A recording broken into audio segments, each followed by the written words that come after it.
Allahu Allah Allahu Rabbi khairil insani Muhammad Mustafa Nabi ka lahir tamsi juhari di tanah suci Mekah mulia.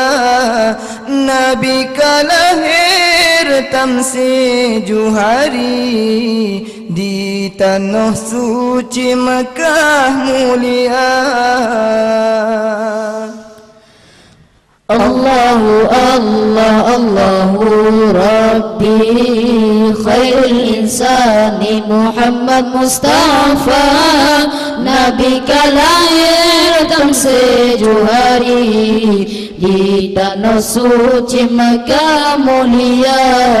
Nabi ka lahir tamsi juhari di tanah suci Mekah mulia.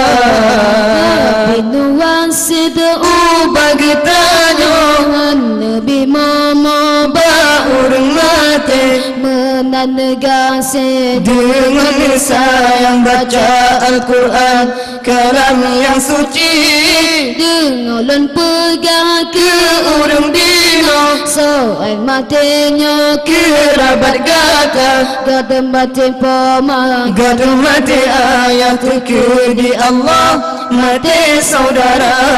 Allahu Allah Allahu Rabbi khairil insani Muhammad Mustafa Nabi ka lahir tamsi juhari di tanah suci Mekah mulia. Nabi ka lahir tamsi juhari di tanah suci Mekah mulia.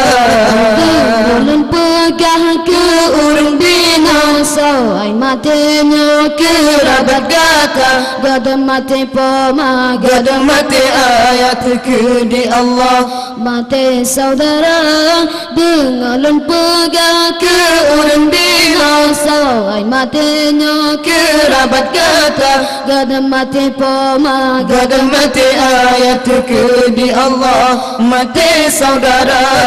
Allahu Allah Allahu Rabbi khairil insani Muhammad Mustafa Nabi ka lahir tamsi juhari di tanah suci Mekah mulia. Nabi ka lahir tamsi juhari di tanah suci Mekah mulia.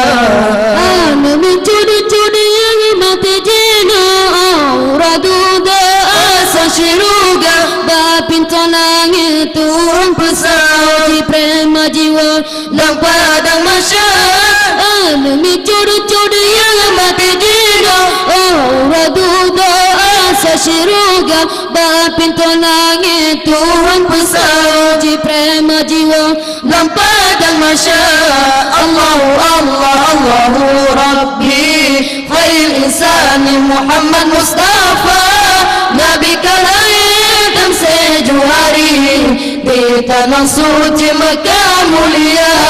Nabi ka lahir tamsi juhari di tanah suci Mekah mulia.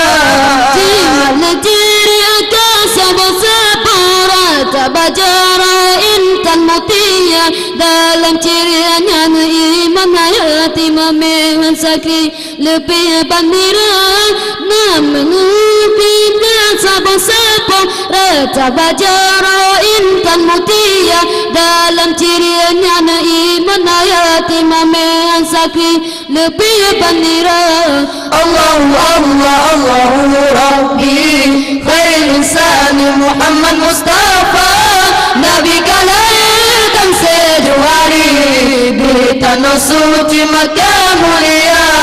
Nabi ka lahir tamsi juhari di tanah suci Mekah mulia.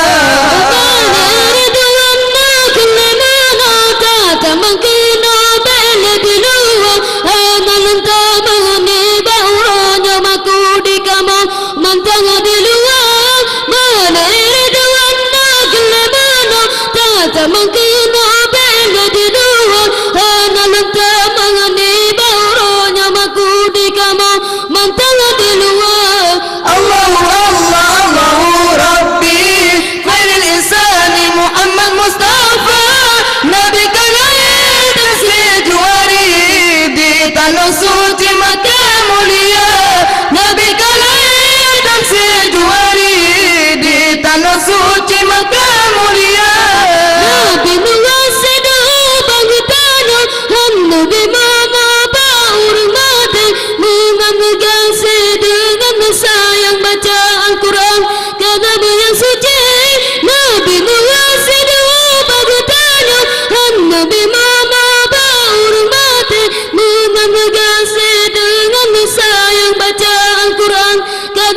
suci. Allahu Allah Allahu Rabbi khairul insani Muhammad Mustafa, Nabi lahir tamsij wari di tanah suci Makkah mulia. Nabi lahir tamsij wari di tanah suci Makkah mulia.